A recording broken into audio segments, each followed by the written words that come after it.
ਸਾਰੇ ਭੈਣ ਭਰਾਵਾਂ ਨੂੰ ਜੈ ਮਸੀਹ ਦੀ। ਅਸੀਂ ਧੰਨਵਾਦ ਕਰਦੇ ਹਾਂ ਕਿ ਤੁਸੀਂ ਪਰਮੇਸ਼ਰ ਦੇ ਵਚਨ ਨੂੰ ਸੁਣਨ ਦੇ ਲਈ ਅਤੇ ਉਸ ਦੇ ਭੇਤਾਂ ਨੂੰ ਜਾਣਨ ਦੇ ਲਈ ਹਮੇਸ਼ਾ ਉਸ ਤੱਕ ਰਹਿੰਦੇ ਹੋ। ਔਰ ਪਰਮੇਸ਼ਰ ਦਾ ਮੈਂ ਵੀ ਧੰਨਵਾਦ ਕਰਦਾ ਅਤੇ ਤੁਹਾਡੀਆਂ ਪ੍ਰਾਰਥਨਾਵਾਂ ਦੇ ਲਈ ਧੰਨਵਾਦ ਕਰਦਾ ਜੋ ਤੁਸੀਂ ਮੇਰੇ ਲਈ ਪ੍ਰਾਰਥਨਾ ਕਰਦੇ ਹੋ ਕਿ ਪਰਮੇਸ਼ਰ ਦੇ ਜੋ ਭੇਤ ਪਰਮੇਸ਼ਰ ਮੇਰੇ ਉੱਤੇ ਪ੍ਰਗਟ ਕਰਦਾ ਹੈ ਮੈਂ ਉਸ ਨੂੰ ਆਪ ਦੇ ਨਾਲ ਵੰਡ ਸਕਾਂ। ਸੋ ਤੁਸੀਂ ਆਪਣੀਆਂ ਪ੍ਰਾਰਥਨਾ ਵਿੱਚ ਮੈਨੂੰ ਚੇਤੇ ਰੱਖਦੇ ਹੋ, ਉਸ ਦੇ ਲਈ ਮੈਂ ਧੰਨਵਾਦ ਕਰਦਾ। ਅੱਜ ਦੇ ਵਚਨ ਨੂੰ ਵੀ ਅਸੀਂ ਪੜ੍ਹਨ ਤੋਂ ਪਹਿਲਾਂ ਪ੍ਰਾਰਥਨਾ ਵਿੱਚ ਜਾਵਾਂਗੇ ਤਾਂ ਕਿ ਪਰਮੇਸ਼ਰ ਦੇ ਭੇਤ ਨੂੰ ਅਸੀਂ ਅੱਜ ਦੇ ਦਿਨ ਦੇ ਲਈ ਜੋ ਪਰਮੇਸ਼ਰ ਨੇ ਸਾਡੇ ਜੀਵਨ 'ਚ ਦਿੱਤਾ ਹੈ ਉਸ ਨੂੰ ਸਮਝ ਸਕੀਏ। ਦਿਆਲੂ ਪ੍ਰਭੂ, ਅਸੀਂ ਤੇਰਾ ਧੰਨਵਾਦ, ਤੇਰੀ ਮਹਿਮਾ, ਤੇਰੀ ਵਡਿਆਈ ਕਰਦੇ ਹਾਂ। ਤੂੰ ਰਾਜਿਆਂ ਦਾ ਰਾਜਾ, ਪ੍ਰਭੂਆਂ ਦਾ ਪ੍ਰਭੂ ਹੈ, ਸਰਵ ਸ਼ਕਤੀਮਾਨ, ਸਰਵ ਵਿਆਪੀ, ਸਰਵਗਿਆ ਪਰਮੇਸ਼ਰ ਹੈ। ਤੂੰ ਸਾਨੂੰ ਕਦੇ ਛੱਡਦਾ ਨਹੀਂ, ਕਦੇ ਤਿਆਗਦਾ ਨਹੀਂ, ਹਮੇਸ਼ਾ ਸਾਡੇ ਨਾਲ ਵਫਾਦਾਰ ਰਹਿੰਦਾ ਹੈ ਅਤੇ ਆਪਣੀ ਮਹਿਮਾ ਨੂੰ ਸਾਡੇ ਜੀਵਨ ਵਿੱਚ ਲੈਂਦਾ ਹੈ। ਅੱਜ ਦੇ ਵਚਨ ਦੇ ਉੱਤੇ ਵੀ ਤੇਰੀ ਬਰਕਤ, ਤੇਰੀ ਆਸ਼ੀਸ਼ ਹੋਵੇ। ਹਰ ਇੱਕ ਬਸਰ ਸੁਣੇ ਅਤੇ ਉਸ ਦੇ ਅਨੁਸਾਰ ਆਪਣੇ ਜੀਵਨ ਨੂੰ ਬਤੀਤ ਕਰਕੇ ਤੇਰੀ ਮਹਿਮਾ ਅਤੇ ਤੇਰੀ ਵਡਿਆਈ ਅਤੇ ਤੇਰੇ ਨਾਮ ਨੂੰ ਉੱਚਾ ਕਰ ਸਕੇ। ਅਜਿਹਾ ਹੋਣ ਦੇ ਲਈ ਤੁਸੀਂ ਸਾਡੀ ਮਦਦ ਕਰੋ। ਇੱਕ ਇੱਕ ਪਲ ਦੇ ਲਈ ਅੱਜ ਦੇ ਵਚਨ ਨੂੰ ਆਪ ਦੇ ਹੱਥਾਂ ਵਿੱਚ ਸੌਂਪਦੇ ਹੋਏ ਔਰ ਇਸ ਦੇ ਭੇਤਾਂ ਦੇ ਉੱਤੇ ਤੇਰਾ ਵਕਾਸ਼ਵਾ ਮੰਗਦੇ ਹੋਏ ਬੇਨਤੀ ਮੁਕਤੀ ਦਾਤੇ ਪ੍ਰਭੂ ਯਿਸੂ ਮਸੀਹ ਦੇ ਪਵਿੱਤਰ ਤੇ ਸਮਰਥੀ ਨਾਮ 'ਚ ਮੰਗਦੇ ਹਾਂ, ਆਮੀਨ। ਪਿਆਰੇ ਅਜ਼ੀਜ਼, ਅੱਜ ਦਾ ਜੋ ਮੈਂ ਵਚਨ ਦਾ ਭਾਗ ਲਿਆ ਹੈ ਉਹ ਉਤਪਤੀ ਪੁਸਤਕ 40 ਅਧਿਆਏ ਉਸ ਦੀ 1 ਤੋਂ 14 ਅਤੇ 23 ਆਇਤ ਤੇ ਹੈ। ਲੇਕਿਨ ਮੁੱਖ ਮੇਰਾ ਧਿਆਨ ਜੋ ਹੈ ਉਹ 23 ਆਇਤ ਦੇ ਵਿੱਚ ਹੈ, ਜਿਸ ਨੂੰ ਮੈਂ ਆਪ ਦੇ ਲਈ ਪੜ੍ਹ ਰਿਹਾ ਹਾਂ। ਇੱਥੇ ਲਿਖਿਆ ਹੋਇਆ ਹੈ, ਪਰ ਸਰਦਾਰ ਸਾਕੀ ਨੇ ਯੂਸਫ ਨੂੰ ਚੇਤੇ ਨਾ ਰੱਖਿਆ, ਸਗੋਂ ਉਸ ਨੂੰ ਭੁੱਲ ਗਿਆ। ਅੱਜ ਦਾ ਜੋ ਮੇਰਾ ਵਚਨ ਦਾ ਆਪ ਦੇ ਲਈ ਸਬਜੈਕਟ ਹੈ ਇਸ ਵਚਨ ਦੇ ਨਾਲ, ਉਹ ਹੈ ਕੋਈ ਵੀ ਸਾਨੂੰ ਆਪਣਾ ਭੁੱਲ ਜਾਵੇ, ਸਾਨੂੰ ਯਾਦ ਨਾ ਰੱਖੇ, ਚੇਤਾ ਨਾ ਰੱਖੇ, ਪਰ ਪਰਮੇਸ਼ਰ ਸਾਨੂੰ ਕਦੇ ਨਹੀਂ ਭੁੱਲਦਾ। ਸਭ ਸਾਨੂੰ ਭੁੱਲ ਸਕਦੇ ਆ, ਭੁਲਾ ਸਕਦੇ ਆ, ਪਰ ਪਰਮੇਸ਼ਰ ਸਾਨੂੰ ਕਦੇ ਨਹੀਂ ਭੁੱਲਦਾ, ਸਾਨੂੰ ਹਮੇਸ਼ਾ ਆਪਣੇ ਵਿੱਚ ਯਾਦ ਰੱਖਦਾ ਹੈ। ਜਿਵੇਂ ਇੱਥੇ ਅਸੀਂ ਦੇਖਦੇ ਹਾਂ ਕਿ ਜਿਹੜੇ ਪਰਮੇਸ਼ਰ ਦੇ ਭਗਤ ਸੀ, ਕਿਵੇਂ ਪਰਮੇਸ਼ਰ ਉਹਨਾਂ ਦੇ ਨਾਲ ਹੋ ਕੇ ਉਹਨਾਂ ਦੀ ਹਿਫਾਜ਼ਤ ਅਤੇ ਉਹਨਾਂ ਦੀ ਮਦਦ ਕਰਦਾ ਹੈ। ਯੂਸਫ ਨੂੰ ਉਸਦੇ ਭਰਾਵਾਂ ਨੇ ਉਸ ਦੇ ਨਾਲ ਰੰਜਿਸ਼ ਰੱਖਦੇ ਹੋਏ, ਚਿੜ ਰੱਖਦੇ ਹੋਏ, ਕਿਉਂਕਿ ਉਹ ਮਾਂ-ਬਾਪ ਦਾ ਪਿਆਰਾ ਪੁੱਤਰ ਸੀ, ਮਾਂ-ਬਾਪ ਦੀ ਸੁਣਦਾ ਸੀ ਅਤੇ ਮਾਂ-ਬਾਪ ਦੇ ਅਨੁਸਾਰ ਚੱਲਦਾ ਸੀ। ਜੋ ਮਾਂ-ਬਾਪ ਨੇ ਉਸ ਨੂੰ ਪਰਮੇਸ਼ਰ ਦੇ ਬਾਰੇ ਸਿਖਾਇਆ ਸੀ, ਪਰਮੇਸ਼ਰ ਦੇ ਭੈ ਦੇ ਵਿੱਚ ਰਹਿ ਕੇ ਔਰ ਪਰਮੇਸ਼ਰ ਉਸ ਦੇ ਨਾਲ ਰਹਿ ਕੇ ਗੱਲਾਂ ਕਰਦਾ ਸੀ, ਉਹ ਉਸ ਤੋਂ ਚੁੜਦੇ ਸੀ ਅਤੇ ਇਸ ਲਈ ਉਹਨਾਂ ਨੇ ਉਸ ਨੂੰ ਮਾਰਨ ਦੀ ਵਿਉਂਤ ਬਣਾਈ। ਔਰ ਵਿਉਂਤ ਦੇ ਵਿੱਚ ਰੋਬਨ ਉਹਨਾਂ ਦਾ ਜੋ ਬੜਾ ਭਰਾ ਸੀ, ਉਸਨੇ ਕਿਹਾ ਨਹੀਂ, ਇਸ ਨੂੰ ਇਸ ਤਰ੍ਹਾਂ ਨਹੀਂ ਮਾਰਨਾ ਹੈ, ਇਸ ਨੂੰ ਤੁਸੀਂ ਜੋ ਮਿਸਰ ਤੋਂ ਲੋਕ ਆ ਰਹੇ ਨੇ ਉਹਨਾਂ ਦੇ ਹੱਥੋਂ ਵੇਚਿਆ ਗਿਆ, ਮਿਸਰ ਦੇ ਵਿੱਚ ਪਹੁੰਚਾਇਆ ਗਿਆ। ਮਿਸਰ ਦੇ ਵਿੱਚ ਵੀ ਉਹ ਜਿੱਥੇ ਰਿਹਾ ਉਸ ਜਗ੍ਹਾ ਦੇ ਵਿੱਚ ਲੋਕਾਂ ਨੇ ਉਸ ਦੇ ਉੱਤੇ ਝੂਠੇ ਦੋਸ਼ ਲਾ ਕੇ, ਝੂਠੇ ਤੌਹਮਤਾਂ ਲੈ ਕੇ ਉਸ ਨੂੰ ਜੇਲ੍ਹ ਦੇ ਵਿੱਚ ਪਹੁੰਚਾ ਦਿੱਤਾ। ਔਰ ਜੇਲ੍ਹ ਦੇ ਵਿੱਚ ਵੀ ਜਦੋਂ ਰਹਿੰਦਾ ਹੈ ਤਾਂ ਪਰਮੇਸ਼ਰ ਉਸ ਦੇ ਨਾਲ ਉਸ ਦਾ ਸਾਥ ਦਿੰਦਾ ਹੈ ਔਰ ਉਸ ਨੂੰ ਜੋ ਵੀ ਉਸਦੇ ਜੀਵਨ ਦੇ ਵਿੱਚ ਘਟਨਾ ਵਾਪਰਦੀ ਸੀ ਉਸ ਦਾ ਫਲ ਉਸ ਨੂੰ ਪਹਿਲਾਂ ਹੀ ਦੱਸ ਦਿੰਦਾ ਸੀ। ਇੱਥੇ 2 ਰਸੋਈਏ ਸੀ ਜਿਹੜੇ ਕਿ ਫੜੇ ਗਏ ਸੀ ਔਰ ਉਹਨਾਂ ਨੂੰ ਰਾਤ ਨੂੰ ਸੁਪਨਾ ਆਉਂਦਾ ਹੈ। ਫਿਰ ਉਹਨੇ ਉਹਨਾਂ ਨੂੰ ਜੇਲ੍ਹ 'ਚ ਸੁੱਟ ਦਿੱਤਾ ਸੀ ਗਲਤੀ ਦੇ ਕਾਰਨ। ਉਹਨਾਂ ਨੂੰ ਸੁਪਨਾ ਆਉਂਦਾ ਹੈ ਕਿ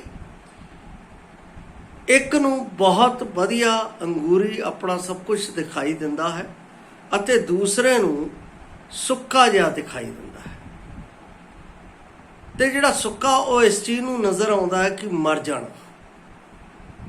ਜਿਹੜਾ ਅੰਗੂਰੀ ਹੈ ਉਹ ਫਿਰ ਜੋ ਜਿਸ ਗੱਲ ਤੋਂ ਉਹਨੂੰ ਕੱਢਿਆ ਗਿਆ ਸੀ ਉਸ ਦੇ ਵਿੱਚ ਬਹਾਲੀ ਮਤਲਬ ਜੋਬ ਨੂੰ ਮਿਲ ਜਾਣਾ।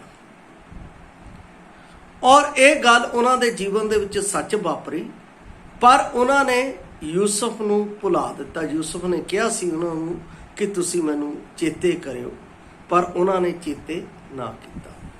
ਮੈਂ ਇੱਥੇ ਸਮਝਦਾ ਹਾਂ ਕਿ ਪਰਮੇਸ਼ਰ ਹਮੇਸ਼ਾ ਸਾਨੂੰ ਰਿਮੈਂਬਰ ਕਰਦਾ, ਯਾਦ ਕਰਦਾ ਹੈ, ਸਾਨੂੰ ਕਦੇ ਛੱਡਦਾ ਨਹੀਂ। ਹਮੇਸ਼ਾ ਸਾਡੀ ਉਹ ਭਿਰਤ ਪਾਲ ਕਰਦਾ ਹੈ ਅਤੇ ਸਾਡੇ ਜੀਵਨ ਦੇ ਵਿੱਚ ਕਦੇ ਵੀ ਸਾਨੂੰ ਨਿਰਾਸ਼ ਨਹੀਂ ਕਰਦਾ। ਸਾਡੀਆਂ ਲੋੜਾਂ, ਸਾਡੀਆਂ ਜ਼ਰੂਰਤਾਂ ਨੂੰ ਹਮੇਸ਼ਾ ਉਸ ਦੇ ਸਾਹਮਣੇ ਹੈ, ਜਿਸ ਦੇ ਨਾਲ ਉਹ ਸਾਨੂੰ ਕਦੇ ਵੀ ਸ਼ਰਮਿੰਦਾ ਨਹੀਂ ਹੋਣ ਦਿੰਦਾ। ਔਰ ਮੈਂ ਇਹੋ ਚੀਜ਼ ਯੂਸਫ ਦੇ ਜੀਵਨ ਦੇ ਵਿੱਚ ਦੇਖੀ। ਬਹੁਤ ਸਾਰੀਆਂ ਘਟਨਾਵਾਂ ਯੂਸਫ ਦੇ ਜੀਵਨ 'ਚ ਵਾਪਰੀਆਂ, ਪਰ ਪਰਮੇਸ਼ਰ ਨੇ ਉਸ ਨੂੰ ਕਦੇ ਵੀ ਇਕੱਲਿਆਂ ਮਹਿਸੂਸ ਨਹੀਂ ਹੋਣ ਦਿੱਤਾ। ਮੈਂ ਇੱਥੇ ਦੇਖਦਾ ਹਾਂ ਕਿ ਭਾਵੇਂ ਉਸ ਨੂੰ ਬੇਇਨਸਾਫੀ ਦੇ ਨਾਲ 2 ਸਾਲਾਂ ਦੇ ਲਈ ਜੇਲ੍ਹ ਦੇ ਵਿੱਚ ਪਾ ਦਿੱਤਾ ਗਿਆ ਸੀ, ਤਾਂ ਵੀ ਯੂਸਫ ਪਰਮੇਸ਼ਰ ਦੇ ਨਾਲ ਵਿਸ਼ਵਾਸਯੋਗ ਰਿਹਾ। ਉਸਨੇ ਇਹ ਨਹੀਂ ਕਿਹਾ ਕਿ ਪਰਮੇਸ਼ਰ ਮੈਂ ਤੇਰੇ ਪਿੱਛੇ ਚੱਲਦਾ, ਤੇਰੇ ਤੇ ਭਰੋਸਾ ਰੱਖਦਾ, ਫਿਰ ਵੀ ਮੇਰੇ ਉੱਤੇ ਇੰਨੇ ਦੁੱਖ, ਇੰਨੇ ਕਸ਼ਟ, ਪਰ ਫਿਰ ਵੀ ਉਸ ਪਰਮੇਸ਼ਰ ਦੇ ਉੱਤੇ ਵਿਸ਼ਵਾਸਯੋਗ ਰਿਹਾ। ਜਦੋਂ ਪਰਮੇਸ਼ਰ ਨੇ ਫਿਰੌਨ ਦੇ ਸੁਪਨੇ ਦੀ ਵਿਆਖਿਆ ਕਰਨ ਦੀ ਯੂਸਫ ਦੀ ਸਹਾਇਤਾ ਕੀਤੀ, ਤਾਂ ਯੂਸਫ ਜੇਲ੍ਹ ਤੋਂ ਬਾਹਰ ਆਉਣ ਅਤੇ ਇੱਥੋਂ ਤੱਕ ਕਿ ਮਿਸਰ ਦੇ ਇੱਕ ਸ਼ਾਸਕ ਬਣਨ ਦੇ ਯੋਗ ਹੋ ਗਿਆ। ਯੂਸਫ ਦਾ ਤਜਰਬਾ ਸਾਨੂੰ ਸਿਖਾਉਂਦਾ ਹੈ, ਭਾਵੇਂ ਪਰਮੇਸ਼ਰ ਉਸ ਹਰ ਚੀਜ਼ ਦਾ ਕਾਰਨ ਨਹੀਂ ਹੈ ਜੋ ਵਾਪਰੀਆਂ ਹਨ, ਉਹ ਹੁਣ ਵੀ ਉਹਨਾਂ ਲੋਕਾਂ ਦੇ ਲਈ ਜੋ ਉਸ ਨੂੰ ਪਿਆਰ ਕਰਦੇ ਹਨ ਵਿਰੋਧੀ ਹਾਲਾਤਾਂ ਵਿੱਚ ਭਲਾਈ ਨੂੰ ਪੈਦਾ ਕਰ ਸਕਦਾ ਹੈ ਅਤੇ ਉਹਨਾਂ ਨੂੰ ਰਿਮੈਂਬਰ ਕਰਕੇ ਉਹਨਾਂ ਦੇ ਲਈ ਉੱਚ ਸਥਾਨ ਉਹਨਾਂ ਦੇ ਲਈ ਰੱਖ ਸਕਦਾ ਹੈ। ਕਿੰਨਾ ਅਦਭੁਤ ਪਰਮੇਸ਼ਰ ਹੈ, ਕਿੰਨਾ ਮਹਾਨ ਪਰਮੇਸ਼ਰ ਹੈ। ਯੂਸਫ ਨੇ ਸੋਚਿਆ ਨਹੀਂ ਸੀ ਕਿ ਮੈਂ ਇਸ ਗੁਲਾਮੀ ਦੇ ਵਿੱਚੋਂ ਕਿ ਮੈਂ ਮਿਸਰ ਦਾ ਪ੍ਰਧਾਨ ਮੰਤਰੀ ਬਣ ਜਾਵਾਂ। ਪਿਲਾਣੇ ਹਾਰੇ ਭੁੱਲ ਗਏ, ਜੇਲ੍ਹ ਦੇ ਵਿੱਚ ਜਿਨ੍ਹਾਂ ਦੇ ਨਾਲ ਉਹਨੇ ਭਲਾਈਆਂ ਕੀਤੀਆਂ ਉਹ ਭੁੱਲ ਗਏ, ਪਰ ਪਰਮੇਸ਼ਰ ਨੇ ਉਸ ਨੂੰ ਸਮਰਨ ਕੀਤਾ। ਮੈਂ ਸਮਝਦਾ ਹਾਂ ਜਦੋਂ ਅਸੀਂ ਉਤਪਤੀ ਪੁਸਤਕ 41 ਅਧਿਆਇ 31 ਅਤੇ 39 ਅਤੇ 40 ਆਇਤ ਪੜ੍ਹਦੇ ਹਾਂ ਤਾਂ ਉਸ ਵਿੱਚ ਯੂਸਫ ਨੂੰ ਯਾਦ ਕੀਤਾ ਗਿਆ ਅਤੇ ਯੂਸਫ ਨੇ ਉਹਨਾਂ ਸੁਪਨਿਆਂ ਦਾ ਜੋ ਫਿਰੌਨ ਨੂੰ ਆਏ ਸੀ ਉਹਨਾਂ ਦਾ ਉੱਤਰ ਦਿੱਤਾ। ਤਦ ਫਿਰੌਨ ਨੇ ਉਸ ਨੂੰ ਆਪਣੇ ਸਾਰੇ ਘਰ ਦੇ ਉੱਤੇ ਸਿਰਫ ਆਪਣੇ ਘਰ ਦੀ ਯੋਗਤਾ ਨੂੰ, ਆਪਣੇ ਆਪ ਨੂੰ ਛੱਡ ਕੇ ਬਾਕੀ ਸਾਰੇ ਰਾਜ ਮਹਿਲ ਦਾ ਅਤੇ ਸਾਰੀਆਂ ਚੀਜ਼ਾਂ ਦਾ ਇਖਤਿਆਰੀ ਉਸ ਨੂੰ ਬਣਾ ਦਿੱਤਾ। ਕਹਿਣ ਦਾ ਭਾਵ ਪਰਮੇਸ਼ਵਰ ਨੇ ਉਸ ਨੂੰ ਪ੍ਰਧਾਨ ਮੰਤਰੀ ਬਣਾ ਦਿੱਤਾ। ਉਹ ਕਿੱਦਾਂ ਹੋਇਆ ਹੈ, ਇਹ ਕਿਸ ਤਰ੍ਹਾਂ ਹੋਇਆ ਹੈ? ਸਭ ਤੋਂ ਵੱਡੀ ਗੱਲ ਮੈਂ ਯੂਸਫ ਦੇ ਜੀਵਨ ਦੇ ਵਿੱਚ ਆਪ ਨੂੰ ਦੱਸਣਾ ਚਾਹੁੰਦਾ ਹਾਂ, ਜਿਸ ਦੇ ਨਾਲ ਉਹ ਆਪਣੇ ਜੀਵਨ ਦੇ ਵਿੱਚ ਪਰਮੇਸ਼ਵਰ ਦੀ ਉਪਲਬਧੀ ਨੂੰ ਪ੍ਰਾਪਤ ਕਰ ਸਕਿਆ। ਸਭ ਤੋਂ ਪਹਿਲੀ ਗੱਲ ਅਸੀਂ ਦੇਖਦੇ ਹਾਂ ਕਿ ਯੂਸਫ ਪਰਮੇਸ਼ਵਰ ਦਾ ਭੈ ਮੰਨਦਾ ਸੀ। ਚਾਹੇ ਪਰਿਸਥਿਤੀਆਂ ਕਿਹੋ ਜਿਹੀਆਂ ਵੀ ਹੋਣ, ਚਾਹੇ ਉਸ ਦੇ ਜੀਵਨ ਦੇ ਵਿੱਚ ਕਿਹੋ ਜਿਹੀ ਵੀ ਘਟਨਾ ਘਟੀ ਹੋਵੇ, ਉਹ ਹਮੇਸ਼ਾ ਪਰਮੇਸ਼ਵਰ ਦਾ ਭੈ ਮੰਨਦਾ ਸੀ। ਦੂਸਰੀ ਗੱਲ ਅਸੀਂ ਇਹ ਦੇਖਦੇ ਸੀ, ਜੋ ਭੈ ਮੰਨਦਾ ਸੀ ਤਾਂ ਪਰਮੇਸ਼ਵਰ ਉਹਦੇ ਅੰਗ ਸੰਗ ਹੁੰਦਾ ਸੀ। ਕਹਿੰਦਾ ਭਾਵ ਪਰਮੇਸ਼ਵਰ ਦੀ ਹਜ਼ੂਰੀ ਉਸ ਦੇ ਇਰਦ ਗਿਰਦ ਬਣੀ ਰਹਿੰਦੀ ਸੀ। ਤੀਸਰੀ ਗੱਲ ਅਸੀਂ ਇਹ ਦੇਖਦੇ ਹਾਂ ਕਿ ਯੂਸਫ ਜਿੱਥੇ ਰਹਿੰਦਾ ਸੀ ਪਰਮੇਸ਼ਰ ਉੱਥੇ ਉਹਨੂੰ ਸਫਲ ਬਣਾ ਦਿੰਦਾ ਸੀ। ਮਤਲਬ ਯੂਸਫ ਜਿਸ ਜਗ੍ਹਾ ਦੇ ਉੱਤੇ ਕੰਮ ਕਰਦਾ ਸੀ ਉਸ ਦੇ ਪ੍ਰਤੀ ਇਮਾਨਦਾਰ ਸੀ। ਉਹ ਕਦੇ ਵੀ ਚੋਰੀ, ਕਦੇ ਵੀ ਝੂਠ, ਕਦੇ ਵੀ ਕਿਸੇ ਪ੍ਰਕਾਰ ਦਾ ਕਾਰਜ ਨਹੀਂ ਸੀ ਕਰਦਾ ਜਿਸ ਦੇ ਕਾਰਨ ਪਰਮੇਸ਼ਵਰ ਦੇ ਅੱਗੇ ਉਹ ਨਿੰਦਾ ਦੇ ਯੋਗ ਹੋ ਸਕੇ। ਪਰਮੇਸ਼ਵਰ ਦਾ ਭੈ ਰੱਖਦੇ ਹੋਏ ਇੱਕ ਇਮਾਨਦਾਰ ਵਿਅਕਤੀ ਸੀ परमेश्वर का भै रखते हुए परमेश्वर के प्रति विश्वासयोग सी। परमेश्वर का भै रखते हुए वो परमेश्वर के प्रति हमेशा आनंदित रहिंदा सी। ये गल्लां उसके जीवन दे विच उसने अपने माता पिता तो सीख लईआं सी। वो इसराइल दे परमेश्वर का भै अपने जीवन विच रखता सी, जिस दे कारण परमेश्वर ने उसनूं अपने जीवन दे विच कदे भुलाया नहीं, रिमेंबर रखिया।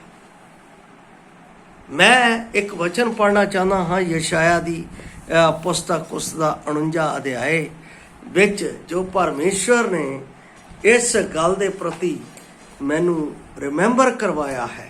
जदों असी यशाया दी पुस्तक दे विच यशाया दे राहीं परमेश्वर दे लोकां नूं, क्योंकि परमेश्वर दे लोग भी कहण लग गए सी कि परमेश्वर सानू स्मरण नहीं करता, लेकिन परमेश्वर का वचन यशाया दे राहीं इसराइली लोकां तक पहुंचा है। और जदों असी इस वचन नूं पढ़दे हाँ तां वो दसदा है 49:15 दे विच, भला तीमी अपने दुध चुंगदे बच्चे नूं भुला सकदी है कि वो अपने ढिड दे बाल ते रहम ना करे। ये भावें भुल जाण पर मैं तैनूं कदे ना भुलांगा। कितना अद्भुत परमेश्वर है। उसने माँ का एक जिक्र किया है, क्योंकि माँ एक अजिहे करैक्टर नूं प्रगट करती है जो अपने बच्चे नूं कदे भुलदी नहीं। पर परमेश्वर फिर भी कहता है भावें वो भुल जाए पर मैं तैनूं कदे ना भुलां। मैं धन्नवाद करदा परमेश्वर दा कि परमेश्वर ने सानू प्रभु यसु मसीह दे विच अपने पुत्र परमेश्वर दे पुत्र प्रभु यसु मसीह दी उस कुर्बानी दे राहीं जिस दे उत्ते असीं नेचा कीती है, उसने सानू हमेशा अपने विच रिमेंबर रखिया है, याद रखिया। पर एक गल जरूर है मेरे विच जो यूसुफ दे विच सी वो होनी जरूरी है। पहली गल विश्वास योग्यता, विश्वास। दूसरी गल परमेश्वर दे उत्ते ईमानदारी दे नाल चलना। तीसरी गल हमेशा परमेश्वर नूं प्रेम करना। चौथी गल हमेशा परमेश्वर दे सत्य दे उत्ते खड़े रहना। पंजवीं गल परमेश्वर दी आग्या दा पालन, जो परमेश्वर मैनू कहता है उसका अपने जीवन दे विच पालन करना। छेवीं गल परमेश्वर जो सानू चेतावनियां दिंदा है, परमेश्वर जो साडे जीवन दे विच ताड़ना दिंदा है, उस नू अपने जीवन दे विच सिक्ख्या दे नाल लैके चलना। नंबर 7 परमेश्वर दे लोकां दे नाल प्यार अते वफादारी दे नाल बने रहना। ये 7 गल्लां जे असी अपने जीवन दे विच अपना के रखते हाँ तां परमेश्वर दा वचन मैनू साफ रीति नाल कहंदा है तुसी भुल जाओ या किसी गल नूं याद ना करो, पर मैं तुहानूं हमेशा याद रखांगा। जिस तरह उसने यूसुफ नूं याद किया, भावें वो व्यक्ति जिहड़े सी जिन्हां दे उत्ते उसने भरोसा किया सी वो भुल गए, पर परमेश्वर ने फिर उसनूं फिरौन दे सामने याद किया। काहदे लई? फिरौन दा प्रजापति बनन दे लई। जे तुसी परमेश्वर दे उत्ते विश्वासयोग इन्हां गल्लां दे उत्ते भरोसा करके चलदे हो, उस दे उत्ते तुसी पूर्ण यकीन करदे हो, तां परमेश्वर तुहाडे जीवन दे विच अपनी भलाई नूं जरूर प्रगट करेगा। जिस तरह उसने यूसुफ दे जीवन च भावें वो दुख दे विच होके गया, भावें वो संताप दे विच होके गया, परमेश्वर ने उसके उत्ते अजिही भलाई कीती कि यही कोई नहीं कर सकता। और ये भलाई परमेश्वर ने मेरे जीवन दे विच अपने प्यारे पुत्र प्रभु यसु मसीह दे राही कीती। और उस दे बारे रोमियो दा लिखण वाला पौलुस रसूल 8:28 दे विच कहंदा है, असी जानते हाँ भाई जिहड़े परमेश्वर नाल प्रेम रखते हैं, असी जानते हाँ जिहड़े परमेश्वर दे नाल प्रेम रखते हैं, सारियां वस्तां रल के उन्हां दा भलाई करदियां हन, अर्थात उन्हां दा जिहड़े परमेश्वर दी मनशा दे अनुसार सद्दे गए हैं।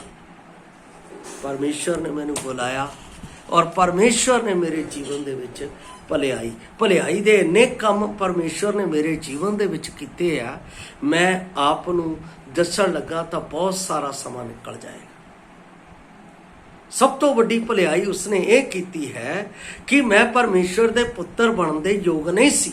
उसने मेरे उत्ते अजिही भलाई कीती कि अपने पुत्र प्रभु यसु मसीह दा सरफा ना करते हुए कलवरी क्रूस के उत्ते उस बलिदान दे राही उसने जदों मैं उस उत्ते नीचा की मैनू पुत्र होने का हक दे दिता है। ये बहुत बड़ी भलाई है, कोई भी अज ये काम नहीं कर सकता। उस दे राही परमेश्वर ने सानू गोद ले लिया, गोद लैके उसनू हे अब्बा हे पिता कहण दा अख्तियार दिता। मैं उस दे लई इस परमेश्वर की भलाई दे लई, इस परमेश्वर की यादगारी दे लई मैं उसका धन्यवाद करता। जदों असीं इब्रानियां 7 अध्याय उसकी 25 आयत पढ़ते हाँ तो बाइबल दे विच लिखिया हमेशा परमेश्वर दे अगे वो खड़ा है, हमेशा मैनू परमेश्वर दे अगे याद करता है। कितनी वड्डी गल है, कितना वड्डा परमेश्वर का उपकार है कि वो हमेशा हमेशा मैनू अपने अगे सम्मान करता, याद रखता है। कादे लई, किस लई? परमेश्वर की भलाइयां नूं वेखण दे लई, परमेश्वर दीयां आशा अते बरकतां नूं वेखण दे लई जिहड़ियां परमेश्वर ने मेरे जीवन दे विच अपने पुत्र दे राही ठहराइयां होईयां। जदों मैं अफसियां दी पुस्तक उसका 1 अध्याय उसकी 3 आयत पढ़दा हाँ तो इत्थे लिखिया है, कहंदा मुबारक होवे साडे प्रभु यसु मसीह दा परमेश्वर पिता जिहने मसीह विच स्वर्गीय थावां विच सब प्रकार दीयां आत्मक बरकतां नाल बरकत दित्ती है। इहदा मतलब कदे भी मेरा परमेश्वर मैनू आशीष देना नहीं भुलदा।